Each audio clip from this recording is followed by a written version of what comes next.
Hello and welcome back to Bug Rounds. On this channel we like to discuss all things creepy crawly, so if that's something that interests you, please consider subscribing to the channel.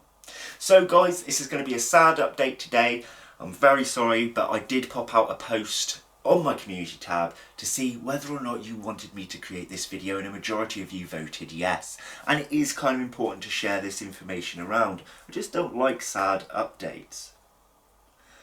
Long story short, folks, I lost 5 animals in my collection, and that's killer to any invert keeper, to any animal keeper. 5, and these all died within the same time frame as well. So what I want to share with you is some important checks to do with your animals if you do have deaths. I checked for hydration, whether things had water dishes or had recent sprays of water. That all came back fine. I checked for mould within enclosures. There was no mould there, not even bits for spot checking. That came back fine. General cleanliness of the enclosures were coming back fine. Oh, and another important thing, and this is really key guys, if you have a collection, a large collection, make sure then they're not within close vicinity of each other. If you've got a set amount of tanks within close vicinity, it could well be a temperature fluctuation hitting that spot, it could be a humidity level within that spot within your room, but the likelihood it could also be a parasite. So if a parasite has infected a particular animal, that parasite is going to spread and it will start affecting other tanks near. So if you do have a death, always take that enclosure and put it somewhere completely free from the rest of your animals while you investigate what was going on. Now, these tanks were separated as well. They were in different parts of my room. Some were close-ish, but some were also scattered.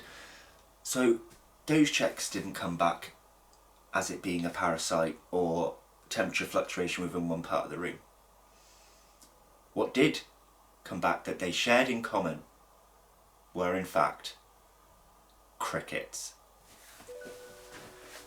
Yes, they had all eaten crickets. It was in fact my non-tarantula and non-stick insect feeding day.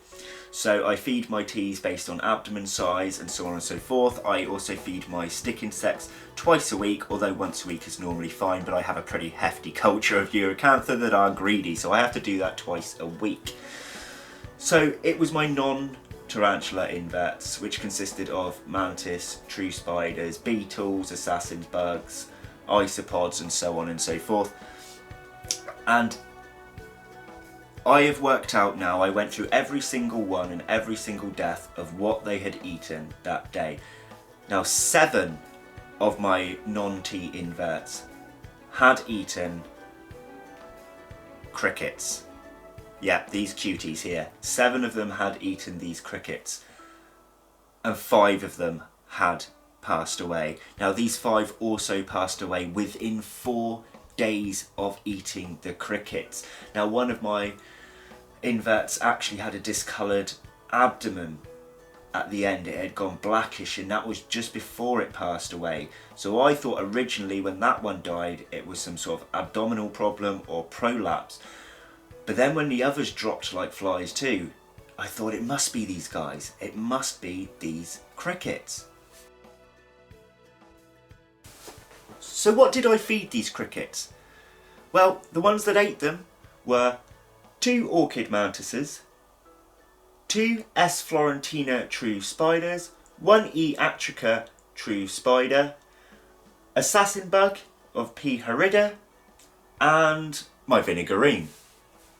Now out of those I lost both my orchids, which were gifts to me from John Waite, and I am really saddened by this. I didn't think I'd do well with the orchids, but I was doing well. They were great, they were growing, and I was so pleased with their progression. Gone. Now bearing in mind I normally feed my orchids flies, but unfortunately I'm still waiting for my casters to hatch at that moment, and the orchids needed a feed. So I thought I'd try it, and they took to the crickets really easily. So I thought brilliant, brilliant. And now I've lost those 2.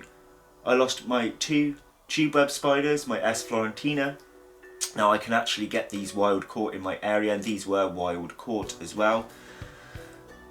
So you know, I can get more, but that's not the point, is it? You know, I was trying to raise these, and I was actually trying to raise these for the second episode of Things That Lurk in Your Home. So gutted, absolutely gutted. And I also lost a P. horrida assassin bug. Now, the funny thing is, I actually have several P. horrida assassin bugs, but how do I know this was the one that ate the cricket? Well, I wasn't actually going to feed the assassin bugs the crickets. I was going to feed them the last few remainders of my red runner roaches. So I had chucked a few of those roaches in, but one of the crickets had escaped. And I picked it up and I thought, where am I going to put you? And I just tossed it in with the assassin bugs. The one that ate that cricket is the one that had a slight deformed wing case. So when he perished, it was the one with the slight deformed wing case that perished. So it must be these crickets. I can't be 100%, but I am 99% sure that these crickets wiped out some of my beautiful, beautiful inverts. So you've got to understand, guys, that pet shop bought crickets is not something I actually do on the regular. I know a lot of people do, but I don't really. And the reasons are for what happened here. It's a very slim chance that's going to happen to your collection, but it is a chance, and it's because they are farmed, and quite often farmed in very disgusting, poor conditions. Yes, they're gut loaded, but not on the best nutrition. They're not individually looked after. They're not... Well, I don't know the facts, alright, but I have heard and I have read that they are not well looked after, and I know a few pet shop owners that when they buy theirs in, they talk about so many deaths within there by the time they arrive, the stress of manoeuvring them from one place or one country to another, and from the farm then to the pet shops, and it gets really hot in the vans and they start sweltering in there and they die. It's all a mess buying these feeders. So I've always bred my own roaches, I breed my own mealworms, and I do pet shop buy when my numbers are dwindling. And this case here, my numbers were dwindling. I had very low amounts, and I thought, you know what, Eastern Invert Show is coming up, ladies and gentlemen. Pop me a comment below if you are attending the Eastern Invert Show, and make sure to come and say hi. I'll be in this t-shirt as I always am. Anyway, I was going to top up my feeders there, but I underestimated the amount of time I had left compared to the numbers I had left of my roaches. And that's why I decided I needed to get some crickets, because I'm going to run out of everything I've got. And as I said, with orchid mantises, I normally do flies, and I buy casters off the internet.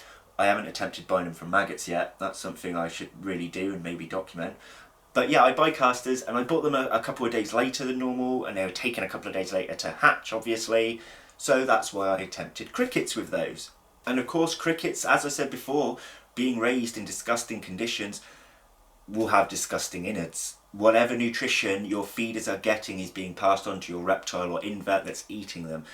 And it's always best, guys, if you're going to buy pet shop bought crickets, to keep them for a couple of days, feed them up on highly nutritious food, put in some fruit and vegetable, kind of eradicate any toxicity levels within their bodies, and keep them prime, happy, gut loaded, full and ready for your inverts to take them on. And I didn't do that in this case. I panicked from my dwindling numbers, bought some pet shop bought crickets, fed them off that day.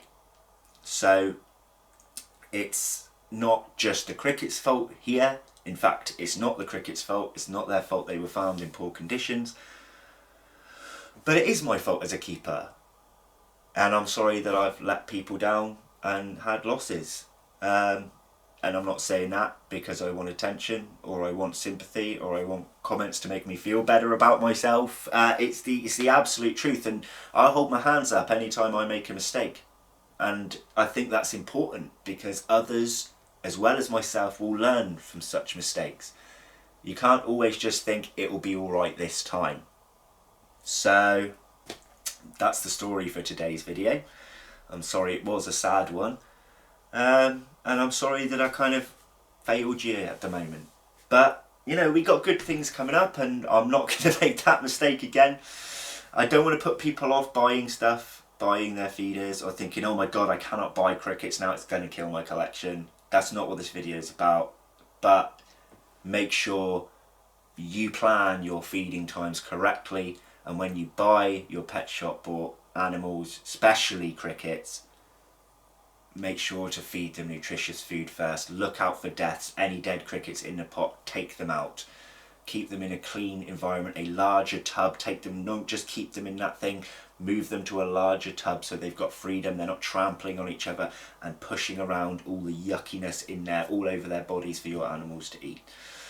Healthy feeders, healthy animals. So that's going to be it for today. If you want to see what else dwells within the realm, make sure to pop back weekly for multiple videos. But if you don't want to wait, guys, I've picked 2 videos for you. On the left is my collaboration I did with the legendary Mark Tarantulas, and on the right, the other legend of YouTube, Gar from Predator or Prey Online. I'm feeling in a collabby mood to pick up my spirit, so go check out those collaborations that I did. Thanks for watching, guys. Take care. See you in a happier video next time. Cheers, guys. Bye-bye.